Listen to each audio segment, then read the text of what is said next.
تاجدار حرم ہو، نگاہ کرم ہو کرم تاجدار حرم۔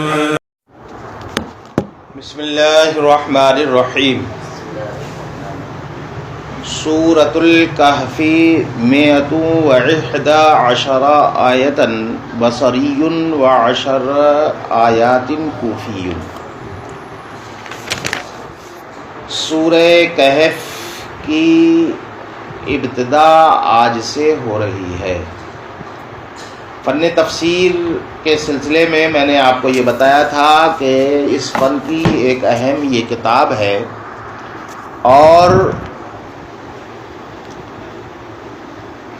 یہ جو کتاب ہے اس کو سمجھنے کے لیے آپ کو علم نحو، علم صرف، علم بلاغت ہے نا، جیسے علوم کا ماہر ہونا ضروری ہے، چونکہ تفسیر جو ہے بغیر علم لغت، بغیر علم بلاغت، بغیر علم نحو، بغیر علم صرف، ان علوم کے بغیر علم قرات، تجوید و قرات، اس کے بغیر اس کا حصول جو ہے وہ ممکن نہیں ہوتا ہے نا۔ ساتھ میں توفیق الہی بھی جو ہے وہ چاہیے۔ تو اس سورت جس کو سورہ کہف کہا جاتا ہے، قرائے بصری جو قراء ہیں ان کے اعتبار سے اس میں جو آیات کی تعداد ہے وہ کتنی ہے؟ 111۔ کتنی ہے؟ اور کوفہ سے تعلق رکھنے والے جو قراء حضرات ہیں ان کے اعتبار سے کتنی ہے؟ 110۔ ایک آیت کریمہ وہ ہے اس میں کہ جس کے سلسلے میں جو ہے وہ اختلاف ہو گیا ہے نا، وہ کیا ہے؟ قُل رَّبِّي أَعْلَمُ بِعِدَّتِهِم مَّا يَعْلَمُهُمْ إِلَّا قَلِيلٌ ہے نا۔ تو انہوں نے مستقل، بصرہ کے لوگوں نے اسے مستقل الگ ایک آیت شمار کیا، اس وجہ سے ان کے یہاں تعداد یہ بڑھ گئی، اور قرائے کوفہ نے چونکہ اس کو ما قبل سے متصل مانا اور اسی کا ایک حصہ مانا، الگ آیت نہیں مانا، اس وجہ سے اس کی تعداد ان کے یہاں 110۔ اب سوال یہ پیدا ہوتا ہے کہ قرائے کوفہ اور قرائے بصرہ کون ہے نا؟ تو آپ کو بتا دیں کہ قرائے سبعہ جو ہے، قرات سبعہ ہے نا، جس کو مشہور ہے جو قرات سبعہ کے نام سے، اس کے جو قراء ہیں وہ 7 ہیں۔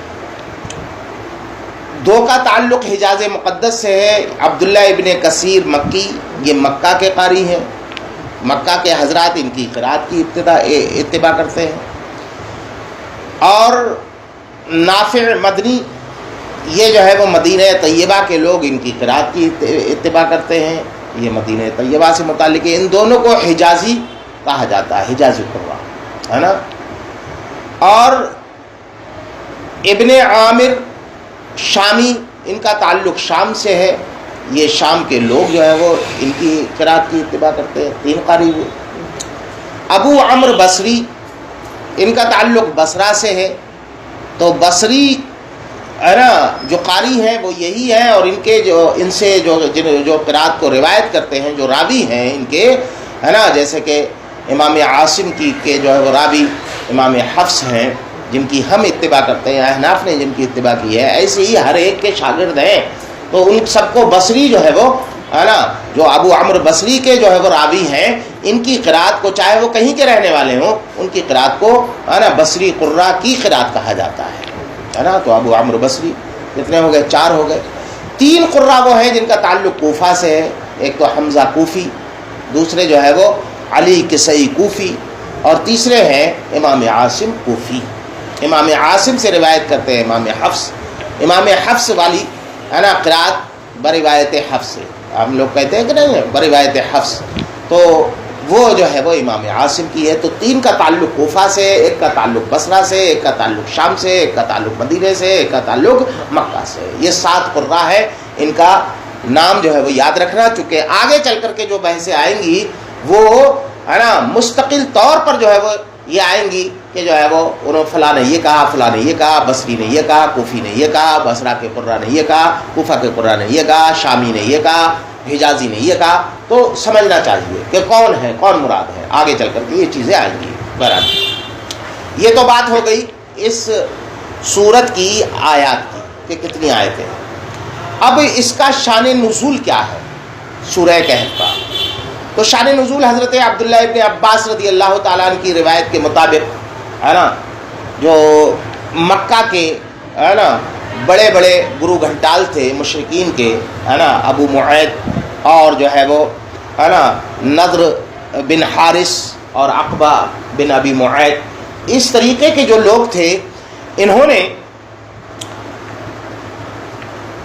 جو یہودی تھے مدینے کے، آقا کریم صلی اللہ تعالیٰ علیہ وسلم کو شکست دینے کے لیے، آقا کریم صلی اللہ علیہ وسلم کو جھٹلانے کے لیے، یہ ہمیشہ جو ہے وہ فکر مند رہتے تھے کیسے ان کو جو ہے وہ جھوٹا ثابت کیا جائے، ہے نا۔ ہاں، تو قریش کے مکہ کے جو قریش کے لوگ تھے، قریش کے جو مشرکین تھے، انہوں نے ان دو کو منتخب کیا، ہے نا، نضر بن حارث اور عقبہ بن ابی معید، ان دونوں کو منتخب کیا کہ تم جاؤ، مدینہ طیبہ میں یہودی لوگ رہتے ہیں اور محمد کا دعویٰ یہ ہے کہ وہ آسمانی مذہب لے کر کے آیا ہے، آسمانی کتاب بتاتا ہے جو پڑھتا ہے، لہٰذا جو ہے وہ تم جاؤ اور وہ لوگ بھی چونکہ آسمانی مذہب رکھتے ہیں، ان سے پوچھو کہ کچھ ایسے ہمیں سوال بتاؤ کہ ہم ان سے کر سکیں، ہے نا، محمد صلی اللہ علیہ وسلم سے کریں اور وہ ان کا جواب دینے سے عاجز ہو جائیں تو ہم جو ہے وہ ان کا مذاق اڑا سکیں اور لوگوں کو بتا سکیں کہ معاذ اللہ یہ جھوٹا نبی ہے۔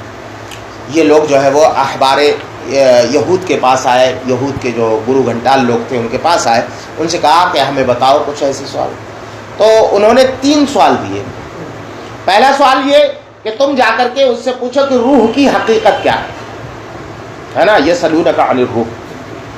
دوسرا سوال یہ ہے کہ وہ کون انسان ہے کہ جس نے پوری دنیا کا جو ہے وہ چکر لگایا تھا، ہے نا، جس کا ذکر جو ہے وہ ہے نا آتا ہے 16ویں پارے میں، ہے نا، ذوالقرنین۔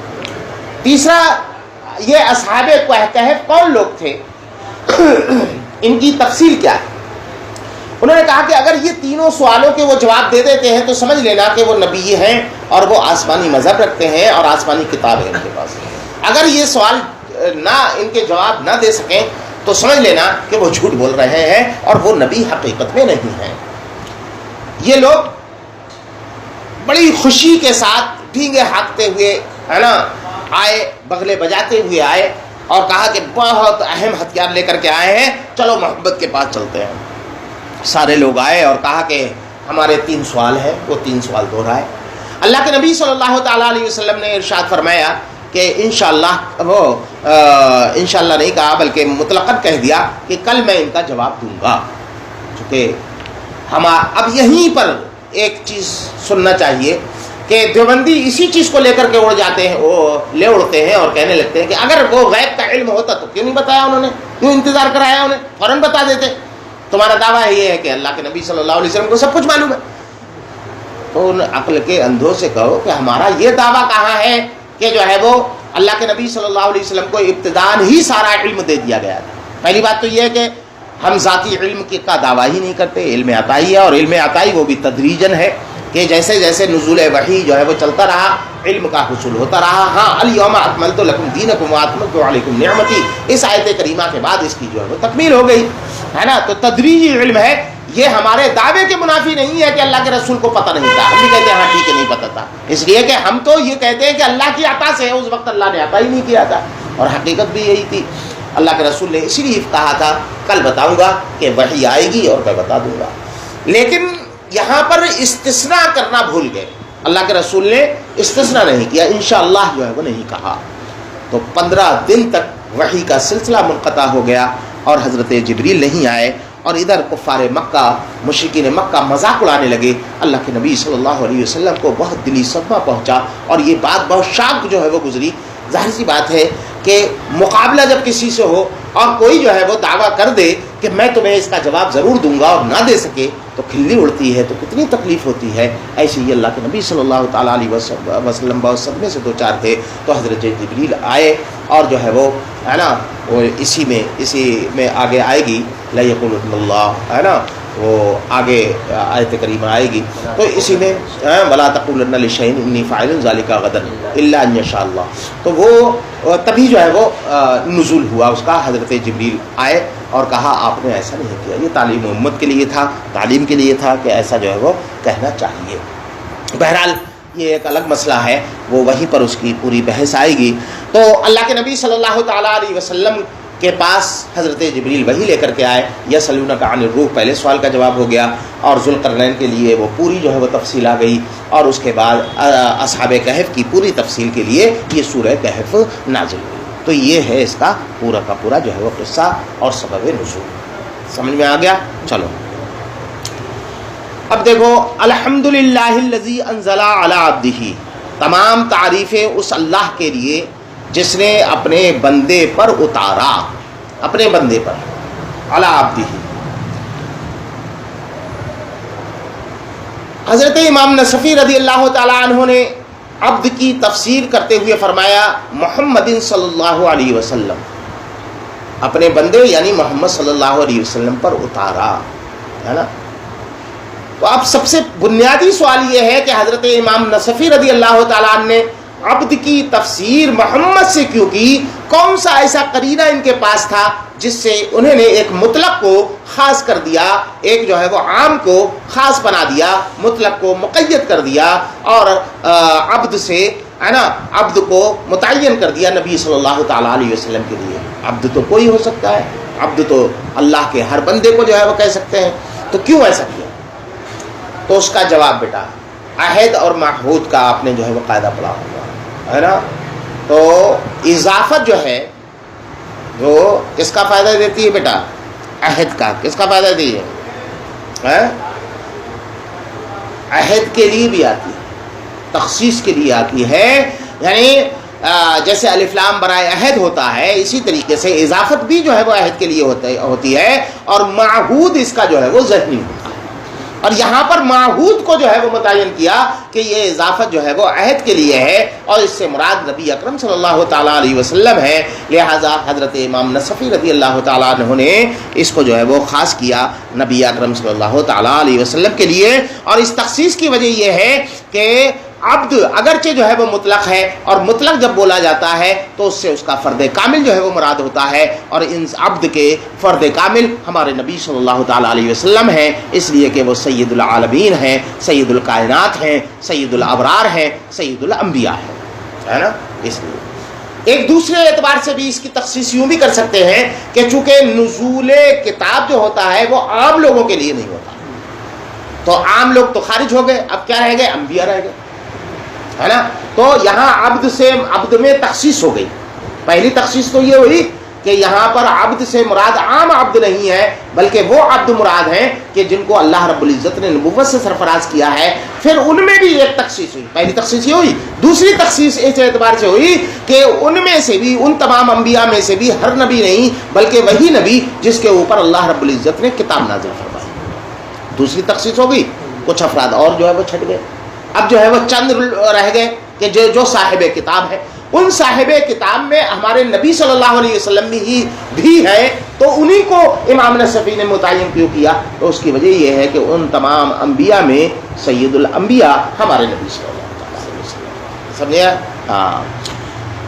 الکتابہ، تمام تعریفیں اس اللہ کے لیے جس نے اپنے بندے محمد صلی اللہ علیہ وسلم میں پر کتاب جو ہے وہ نازل فرمائی، ہے نا. اب الکتابہ کی تفسیر القرآنہ سے امام نصفی نے کیوں کی؟ کتاب تو مطلق ہے، تو ہے نا، جس کا اطلاق جو ہے وہ ہر آسمانی کتاب پر ہوگا، چونکہ نزول نے متعین کر دیا آسمانی کتاب، عام کتاب نہیں بلکہ آسمانی کتاب. آسمانی کتابیں کئی ایک ہیں، صرف جو ہے وہ قرآن تو نہیں ہے، تو قرآن کو کیوں متعین کیا؟ تو کہا کہ یہاں پر الف لام جو ہے وہ عہد کا ہے، اور اس سے مراد جو ہے وہ، ہے نا، قرآن کریم ہے. سمجھ میں آیا؟ لقد اللہ عبادہ، اللہ رب العزت نے اپنے بندوں کو تلقین کی. یہ امام نصفی عبارت کیوں لے کر کے آ رہے ہیں؟ کیا بتانا چاہتے ہیں؟ کس بات کا جو ہے وہ یہ جواب دے رہے ہیں؟ تو یہ ایک سوال مقدر کا جواب ہے بیٹا. سوال یہ ہے کہ یہ کلام کس کا ہے؟ کلام الہی ہے نا. کلام الہی. تو کیا میں اپنے لیے یہ کہوں گا کہ سلیم کے لیے یہ ساری چیزیں ہیں، یا کیا کہوں گا میری ہے یہ ساری چیزیں، یہ ساری چیزیں میرے لیے ہیں؟ یعنی کلام کا تقاضا یہ تھا کہ یہ کہا جائے الحمدلی، تمام تعریفیں میرے لیے ہیں. اللہ ہی تو کہہ رہا ہے. تو اللہ جب انسان بات کرتا ہے، متکلم بات کرتا ہے، تو اپنے نام کو ذکر نہیں کرتا بلکہ وہ تکلم کا صیغہ استعمال کرتا ہے، متکلم کا صیغہ استعمال کرتا ہے. تو یہاں پر کلام کا تقاضا یہ تھا کہ الحمدلی ہونا چاہیے، یعنی جو ہے وہ تکلم ہونا چاہیے تھا، متکلم کا صیغہ ہونا چاہیے تھا، اور اللہ لے کر کے آئے. اور یہ اس میں ظاہر ہے، اور اس میں ظاہر جو ہے وہ غیبت کے مرتبے میں ہوتا ہے، غائب کے درجے میں ہوتا ہے کہ نہیں ہوتا ہے بیٹا؟ بولو. اس میں ظاہر یہ غائب کے درجے میں، جس طرح جو ہے وہ ضمیر غائب ہوتی ہے، ایسے ہی جو ہے وہ اس میں ظاہر بھی غائب کے درجے میں ہوتا ہے. تو کلام کا تقاضا یہ تھا کہ کلام جو ہے وہ غیبت سے ہو، لیکن غیبت کا جو کو ترک کر کے کلام جو کیا گیا ہے وہ متکلم تقاضا یہ تھا کلام کا یہاں پر کہ تکلم کے صیغے کے ساتھ ہو، متکلم کے صیغے کے ساتھ ہو، لیکن متکلم کا صیغہ ترک کر کے یہاں پر غیبت کے طور پر جو ہے وہ کلام کیا گیا. تو اس کی وجہ کیا ہے؟ تو کہتے ہیں کہ یہ وہی ہے جس کو علم بلاغت کی معانی کی کتابوں میں آپ پڑھ چکے ہو کہ کلام جو ہے وہ کسی وجہ سے ہے نا غیبت سے خطاب کی طرف منتقل ہو جاتا ہے. کبھی جو ہے وہ خطاب سے تکلم کی طرف ہوتا ہے، التفات جسے کہتے ہیں. کیا کہتے ہیں بیٹا؟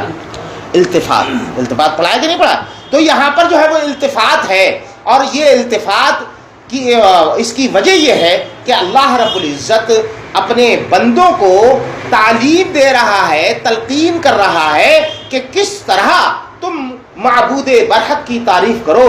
تعریف کرنے کا انہیں طریقہ جو ہے وہ بتایا جا رہا ہے. اس وجہ سے یہاں پر الحمدللہ نہ کہہ کر کے الحمدللہ کہا گیا کہ تم لوگ جب تعریف کرو تو اس طرح جو ہے وہ کرو.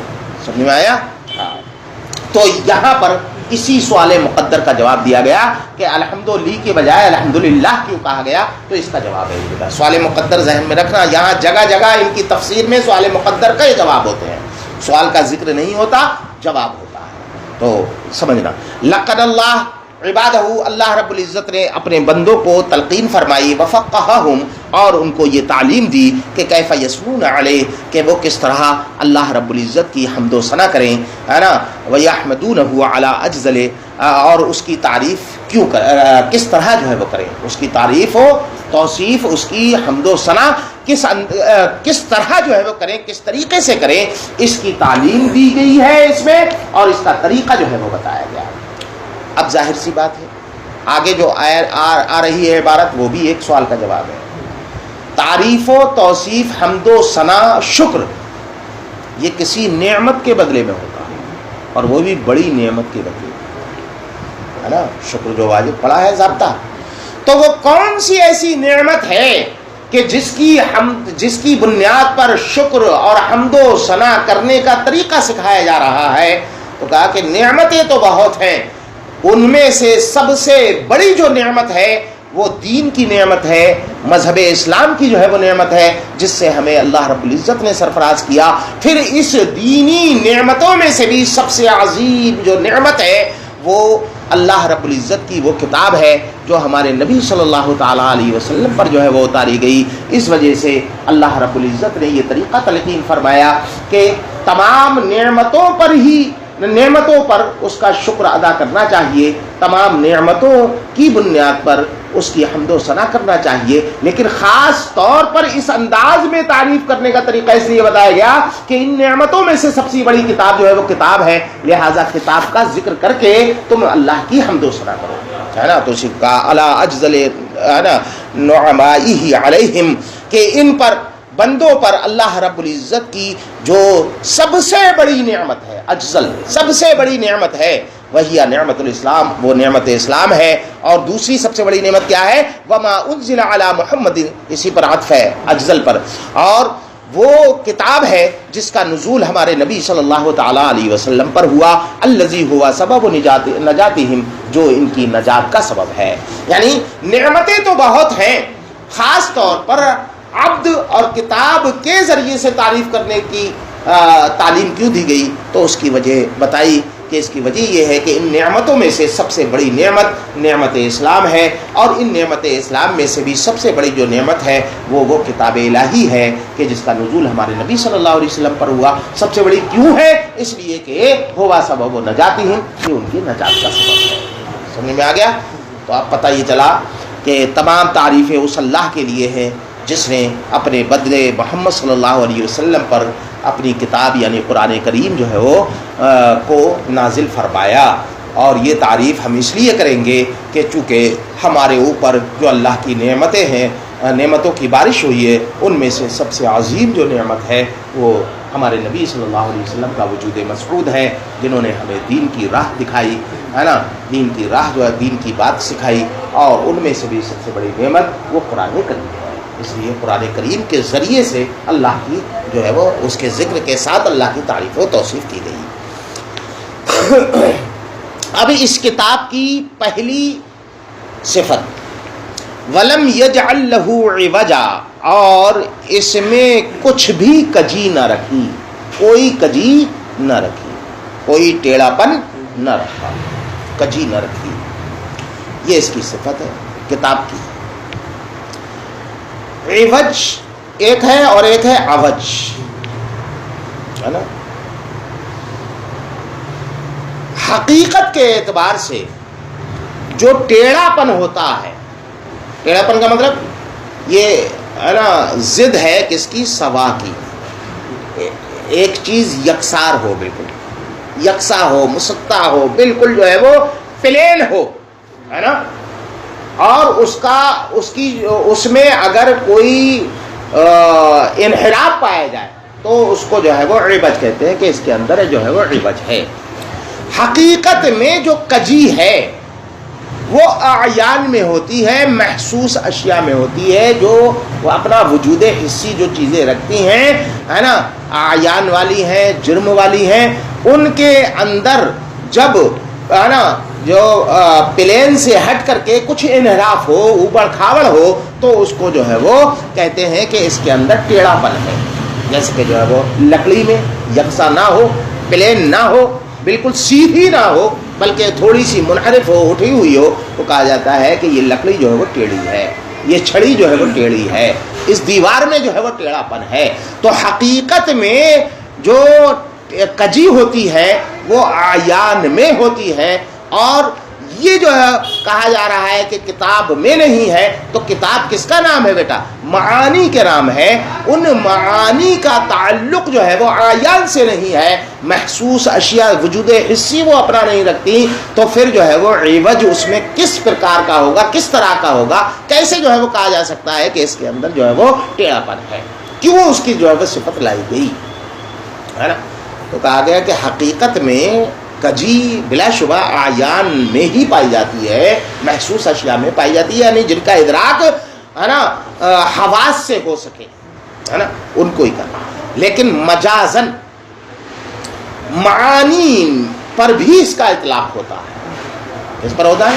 معانی پر، یعنی محسوس اشیاء کا ٹیڑھا پن یہ ہے کہ وہ پلین سے ہٹ کر کے ہو، پلین سے منحرف ہو، ہے نا، یکساں نہ ہو، بلکہ اس میں اوبڑ کھاوڑ پنا ہو۔ اور معانی کی کجی یہ ہے کہ جو اس کی جو صحت ہے، اس کی جو صلاح ہے، صحیح معانی ہے، ان معانی میں صحت نہ ہو، بلکہ صحت کی بجائے فساد ہو، حکمت کی بات نہ ہو، بلکہ اس میں خراب باتیں ہوں، حکمت غیر حکمت والی جو ہے وہ اشیاء ہوں۔ یہ جو ہے وہ معانی کا جو ہے وہ معانی کی کجی ہوئی ہے نا، معانی کی کجی ہوئی۔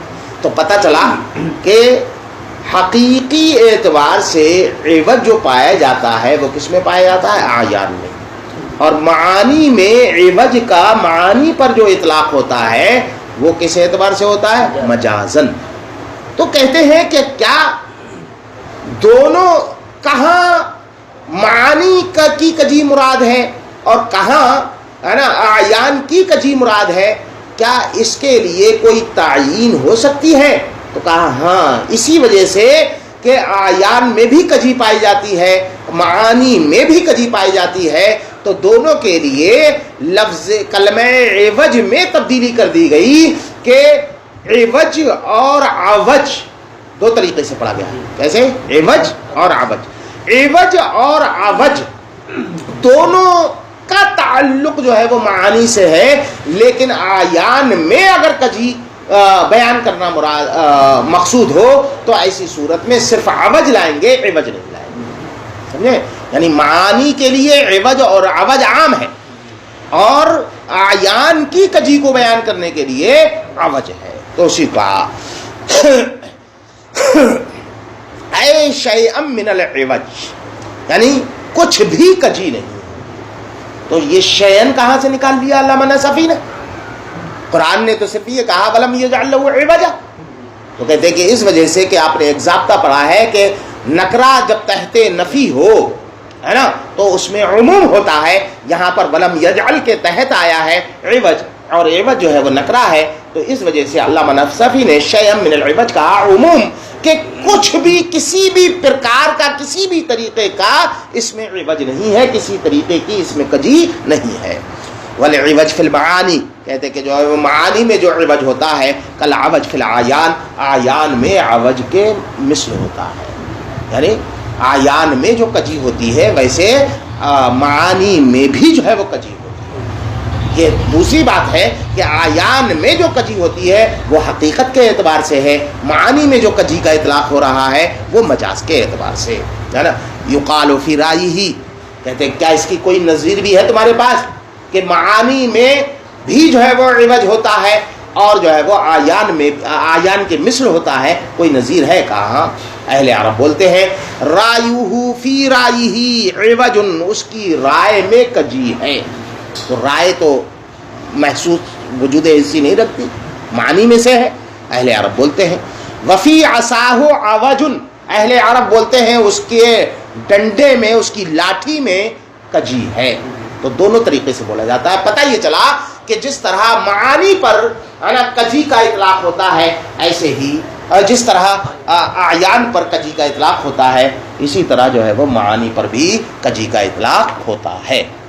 سمجھ میں آیا؟ تو کہتے ہیں کہ جو ہے وہ حقیقت میں تو کجی اسی میں پا جاتی ہے. معنی کی کجی سے مراد کیا ہے؟ ٹیڑھا پن تو وہی ہوگا کہ جس کا ادراک حواس سے ہو. تو کہتے ہیں کہ معانی میں کجی کا مطلب یہ ہوتا ہے کہ جس کا ادراک جو ہے وہ بصیرت سے اور بصارت دونوں سے ہو سکتا ہے، اور آیان میں جو کجی ہوتی ہے اس کا ادراک صرف حواس سے ہو سکتا ہے. تو کہتے ہیں کہ وہ کجی کیا ہے؟ بھئی ڈنڈے میں ٹیڑھا پن، دیوار میں ٹیڑھا پن، وہ تو آپ کو دکھ رہا ہے، آپ سمجھ گئے. معانی کا ٹیڑھا پن کیا ہے، اس سے مراد کیا ہے؟ تو وہ مراد بتا رہے ہیں. والمراد نفی الاختلاف والتناقض عن معانی ہے. اس کی کجی یہ ہے کہ معانی میں تناقض ہو، معانی میں اختلاف ہو، یہی کجی ہے معانی کی. تو یہ بتایا جا رہا ہے ولم یجعل لہ عوجا سے کہ مراد اس سے یہ ہے کہ اللہ رب العزت نے قرآن کریم کی جو معانی ہے ان سے تناقض اور اختلاف کی جو ہے وہ نفی کی ہے.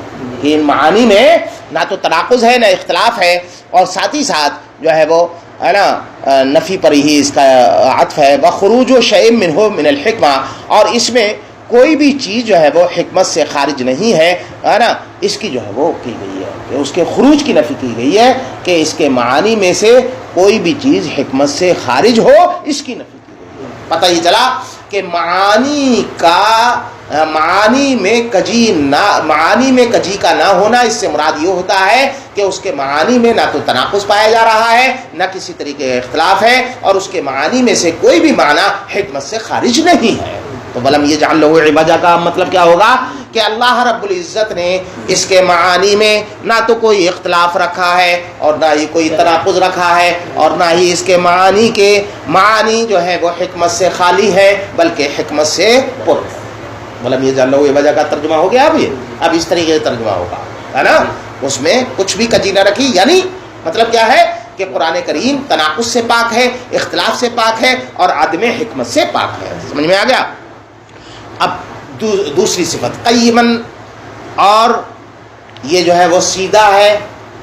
ولم یجعل لہ عوجا، ہے نا، اس میں کجی نہیں ہے بلکہ اس میں سیدھا پن رکھا ہے. اس کو سیدھا مستقیم بنایا ہے. ایک اعتراض، اس کا جواب.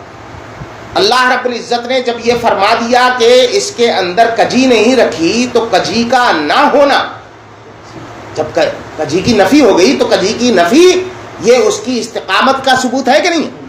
آٹومیٹک ہے کہ نہیں؟ اب الگ سے کہنے کی ضرورت ہے کہ وہ قیم بھی ہے. بھائی کوئی چیز جو ہے وہ ٹیڑھی نہیں ہے نا، یہ چیز ٹیڑھی نہیں، دیوار ٹیڑھی نہیں ہے بلکہ سیدھی ہے. بلکہ سیدھی کہنے کی ضرورت ہے؟ اب اسی سمجھ لیا جائے گا کہ جو چیز ٹیڑھی نہیں ہوگی وہ لا محالہ سیدھی ہوگی. تو پھر جس چیز، اور قرآن جو ہے وہ جامعیت رکھتا ہے اپنے اندر، ہے نا، حد اعجاز سے بلند و برتر ہے یہ قرآن کریم. اور اعجاز کا طریقہ یہ ہے کہ اس میں وہ حذف و اضافے سے خالی ہو. تو اللہ رب العزت نے اس میں جو ہے وہ اضافہ کیوں فرمایا جس کی ضرورت نہیں تھی، اس کو کیوں بیان فرمایا؟ یہ ایک سوال. اس کا جواب یہ ہے کہ یہ تاکید کے لیے، کچھ چیزیں تاکید کے لیے آتی ہیں. جیسے کہ ابھی ہم نے کہا، ہماری زبان سے بلا ساختہ نکلا تھا کہ دیوار ٹیڑھی نہیں ہے بلکہ سیدھی ہے. یعنی تاکید کے لیے کبھی کبھی کلام لایا جاتا ہے نا، ہندی کی چندی کی جاتی ہے تاکہ لوگ اچھی طریقے سے سمجھ لیں کہ ارے کوئی آدمی سمجھا، کسی کے سامنے بیان کیا کہ اللہ رب العزت نے اس میں کجی نہیں رکھی، تو اس کے ذہن میں آئے چلو بڑی کجی ہو سکتا نہ ہو، لیکن چھوٹی موٹی اگر خوردبین سے دیکھی جائے تو ہو سکتا ہے اس کے اندر کجی نکل آئے، ہے نا. جب دور سے ایک چیز وہ ہے سیدھی لگتی ہے، لیکن جب انجینئر اپنے ناپ تول سے جو ہے وہ اسے ناپتا ہے، کسوٹی پر پرکھتا ہے، تو کہیں نہ کہیں سود بھر جو ہے وہ فرق نکل آتا ہے. تو ممکن ہے قرآن کریم میں ایسا نکل آئے تو قیم کہہ کر کے اللہ رب العزت نے اس کی بھی نفی کی کہ ذرہ برابر کسی بھی طریقے سے اس میں کجی کا ہونا تو دور کی بات، کجی کا تصور بھی نہیں ہو سکتا. کہتے ہیں کہ مستقیمن، ہے نا، اس کو سیدھا رکھا. اب یہ قیمہ وجہ تو سمجھ میں آ گیا کہ ولم یجعل کا یہ مفعول ہے، اور جب مفعول ہے تو منصوب ہوگا. قیمن کیوں منصوب ہوا؟ اگر اس کا عامل ولم یجعل کو مانا جائے تو ترجمہ فاسد ہو جائے گا، اور ترجمہ یہ ہوگا کہ اللہ رب العزت نے اس میں کجی بھی نہیں رکھی اور اس میں قیم بھی نہیں رکھا، استقامت بھی نہ رکھی. اور یہ ممکن نہیں ہے کہ ایسا ہو، بلکہ اس کا ترجمہ تو یہ ہے کہ اللہ نے اس کو مستقیم بنایا. یعنی یجعل کا مقتضی ہے، یہ اقتضا کر رہا ہے کہ یہاں پر یجعل ہو. وہ یجعل کہاں ہے؟ تو کہا کہ ہاں حقیقت یہ ہے کہ یہ قیم جو ہے یہ مفعول ہے کس کا؟ ہے نا، یجعل کا. کہتے ہیں وہ یجعل کہاں ہے؟ کہتے ہیں وہ یجعل ولم یجعل سے مستفاد ہے کہ جب اللہ رب العزت نے اس میں کجی نہ رکھی تو کیا رکھی ہوگی؟ اس میں استقامت رکھی ہوگی. اس لیے اسی سے مستفاد تھا، قرینہ تھا، اس وجہ سے یجعل کو یہاں پر نہ لایا گیا. چلو دیکھو، کہتے ہیں وَانْتِصَابُهُ بِمُضْمَرٍ، یہ اس کا منصوب ہونا ایک مضمر کی وجہ سے ہے. وَتَقْدِيرُهُ، اور اس کی تقدیر یہ ہوگی کہ جَعَلَهُ قَيِّمًا وَلَمْ يَجْعَلْ لَهُ عِوَجًا جَعَلَهُ قَيِّمًا. کیوں ایسا رکھا گیا؟ کہتے ہیں کہ لِأَنَّهُ إِذَا نَفَى عَنْهُ الْعِوَجَ، اس لیے کہ جب قرآن کریم سے، اس کتاب سے اللہ رب العزت نے نفی کر دی کجی کی، فقط اثبت له الاستقامہ، تو اس کے لیے استقامت کو ثابت کر دیا، ہے نا. جب ثابت کر دیا تو کہتے ہیں کہ جو ہے وہ جب ثابت ہو گیا یہ معاملہ، تو اب پھر جمع کرنے کا فائدہ کیا ہوا؟ وہ تو خود بخود جب عوج ثابت ہوا، جب عوج کی نفی ہوئی تو استقامت خود بخود ثابت ہو گئی. تو دونوں کو ساتھ میں لانے کی ضرورت کیا ہے؟ تو اسی اعتراض کا جواب وفائدۃ الجمع بین نفی العوج و اثبات الاستقامہ، عوج کی نفی اور استقامت کے اثبات کے درمیان جمع کرنے کا فائدہ یہ ہوا، جبکہ واو حالیہ ہے، حالانکہ ان میں سے ایک ہے نا دوسرے سے جو ہے وہ مستغنی تھا، بے نیاز تھا، لیکن اس کے باوجود ہے نا جمع کیا گیا. التاکید، فوائدۃ الجمع کی خبر ہے التاکید، تاکید ہے. اور یہ جملہ جو ہے وہ بیچ میں معترضہ ہے، وفی احدہما. سمجھ میں آیا کیوں ایسا کیا گیا؟ تاکید بھی بلا وجہ نہیں لا جاتی، کچھ نہ کچھ اس کی وجہ ہوتی ہے. تاکید لانے کی وجہ کیا ہے؟ تو کہتے ہیں کہ تاکید لانے کی وجہ یہ ہے کہ بہت سی چیزیں وہ ہیں جس کو ہم دور سے دیکھتے ہیں کہ سیدھی ہے، لیکن غور سے دیکھنے میں اس میں کجی نکل آتی ہے. تو اسی کا جواب ہے کہ تاکید کیوں لائی گئی، اعتراض مقدر کا جواب. سمجھ میں اپنے ذہن نشی کر لینا بیٹا، کسی کاپی میں نوٹ کر لینا جہاں جہاں میں سوال مقدر بتا رہا ہوں. اس کے بغیر سمجھ نہیں سکتے اس کو، تفسیر نصفی کو. سمجھے؟ جگہ جگہ جو ہے سوال مقدر ہے، یہاں پر اعتراض کے جواب ہیں یہ. فربا مستقیم کس کا جواب ہوا؟ تاکید لانے کا، کہ تاکید کیوں لائی گئی. تو کہتے ہیں کہ بہت سی سیدھی وہ چیزیں ہیں کہ مشہود لہو بالاستقامہ، کہ جو سیدھی دکھائی دیتی ہیں، مشہود جس کی گواہی دی جاتی ہے کہ یہ سیدھی ہے، ولا یخلو من ادنا عوج عند التصفح، لیکن تلاش جستجو غور و فکر سے معلوم ہوتا ہے کہ وہ معمولی سے کسی کجی سے خالی نہیں. سمجھ میں آیا؟ یہ ہو گیا قیم کا جو ہے وہ مطلب. قیم کا یہاں پہلا معنی کیا سمجھا؟ مستقیم، کہ اللہ رب العزت نے اس کو سیدھا بنایا. اس اعتبار سے ترجمہ کیا ہوگا کہ اللہ تعریف، تمام تعریفیں اس اللہ کے لیے جس نے اپنے بندے محمد صلی اللہ علیہ وسلم پر اپنی کتاب قرآن کریم کو نازل فرمایا. وہ ایسی کتاب ہے کہ جس میں اللہ رب العزت نے کسی بھی طریقے کی کوئی کجی نہ رکھی، بلکہ اس کو سیدھا رکھا، اس میں استقامت رکھی، اس میں سیدھا پن رکھا. تو قیم کا معنی یہ ہو گیا پہلا معنی. قیم کا ایک معنی اور بھی ہے. قیم جو ہے وہ ہے نا محافظ کے معنی میں بھی آتا ہے، حفیظ کے معنی میں بھی آتا ہے، حفاظت کرنے والا. تو قیم کا معنی یہ ہوگا. اور اللہ رب العزت نے اس کو محافظ و پاسبان بنا کر کے نازل فرمایا. کس کا محافظ و پاسبان؟ تمام آسمانی کتابوں کا، ما قبل میں جتنی بھی کتابیں ہیں ان کا اس کو محافظ بنایا.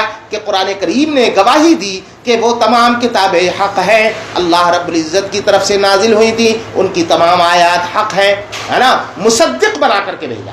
ہمارے نبی مصدق بن کر کے آئے ہیں تمام انبیاء کے. ہمارا قرآن مصدق بن کر کے آیا ہے تمام جو ہے وہ انبیاء پر نازل ہونے والی کتابیں. تو قیم کے دو معنی، مستقیم، قیم بمعنی مستقیم، قیم بمعنی حفیظ. اب دوسری اسی لیے دوسری تفسیر او سے قیم کا دوسرا معنی، او قیمن علی سائر الکتب، یا تمام اور قرآن کریم کے علاوہ جتنی بھی بقیہ کتابیں ہیں ان سب پر قیم بنایا. اللہ رب العزت نے اسے قیم بنایا. کیا بنایا؟ قیم. قیم کا معنی مصدق اللہ، یعنی ان کی تصدیق کرنے والا، شاہدن بصحتها، ان تمام کتابوں کی صحت کی گواہی دینے والا، یعنی حفیظ کے معنی میں ہوا. محافظ و پاسبان، مصدق و شاہد بنا کر کے اللہ رب العزت نے. تو اب کئے ترجمے ہو گئے؟ دو ترجمے. کیسا ترجمہ کرو گے؟ تمام تعریفیں اس اللہ کے لیے جس نے اپنے بندے محمد صلی اللہ علیہ وسلم پر کتاب یعنی قرآن کریم نازل فرمایا. ایسا قرآن نازل فرمایا، ایسی کتاب نازل فرمائی کہ جس میں اللہ رب العزت نے کسی طریقے کی کوئی کجی نہ رکھی، یعنی اس کے معانی میں نہ کوئی اختلاف ہے، نہ کوئی تناقض ہے، اور نہ ہی اس کی کوئی بات حکمت سے خارج ہے، بلکہ اللہ رب العزت نے اس کو جو ہے وہ مستقیم بنایا. ہے نا؟ کیسا بنایا بیٹا؟ مستقیم بنایا، یعنی کسی طریقے کوئی کجی نہ رکھی. اور ساتھ ہی ساتھ اللہ رب العزت نے اسے بقیہ آسمانی کتابوں کا مصدق بھی جو ہے وہ بنایا، اور محافظ و پاسبان بھی بنایا، اور ساتھ ہی ساتھ ان کے لیے قیم بھی بنایا. سمجھ میں آیا؟ یہ ترجمہ یہاں تک ہو گیا. چلو بس.